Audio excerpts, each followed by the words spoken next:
ಅಣ್ಣ, ಈಗ ನಾನೊಂದು ಪಾಯಿಂಟ್ ಹೇಳ್ತೀನಿ. ನಾನು ಒಬ್ಬ ಯುವಕನಾಗಿ ಈಗ ತಾನೇ ನಾವೆಲ್ಲ ರಾಜಕಾರಣದಲ್ಲಿ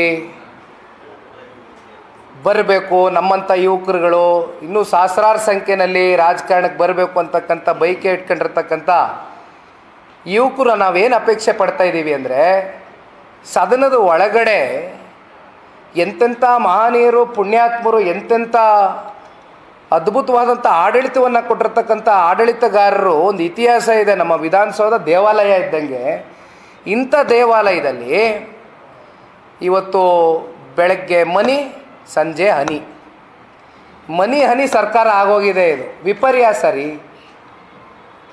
ನಮ್ಮಂಥ ಯುವಕರಿಗೆ ಸ್ಫೂರ್ತಿದಾಯಕವಾದಂಥ ಒಂದು ವಿಷಯಾಧಾರಿತವಾದಂಥ ಚರ್ಚೆಗಳು ಮಾಡಿದಾಗ ನಾವು ಅದನ್ನು ಬಯಸ್ತಾ ಇದ್ದೀವಿ.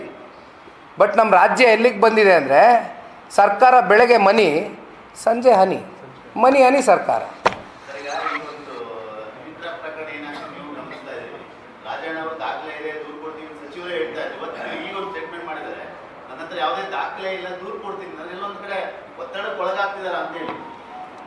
ಈಗ ಅವರೇ ಸದನದ ಒಳಗಡೆ ಪರಿಶಿಷ್ಟ ಜಾತಿಗೆ ಪರಿಶಿಷ್ಟ ಪಂಗಡಕ್ಕೆ ಸೇರಿರ್ತಕ್ಕಂಥ ಭಾಳ ಹಿರಿಯ ನಾಯಕರು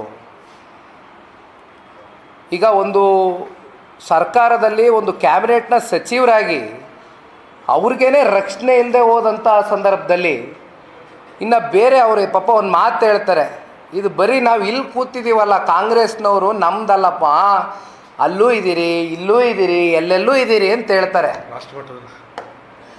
ಅದೇನೋ 48 ಜನ ಇದ್ದಾರೆ ಅಂತಾರೆ, 90 ಜನ ಅಂತಾರೆ, 100 ಜನ, ಅದು ಎಷ್ಟು ಜನ ಇದ್ದಾರೋ ಯಾರಿದ್ದಾರೋ ದಯಮಾಡಿ ಅದನ್ನು ಹೊರಗಡೆ ತಗೊಂಬನ್ನಿ, ಒಂದು ದೂರು ಕೊಡಿ. ಇಷ್ಟು ದಿನ ಬೇಕಾ?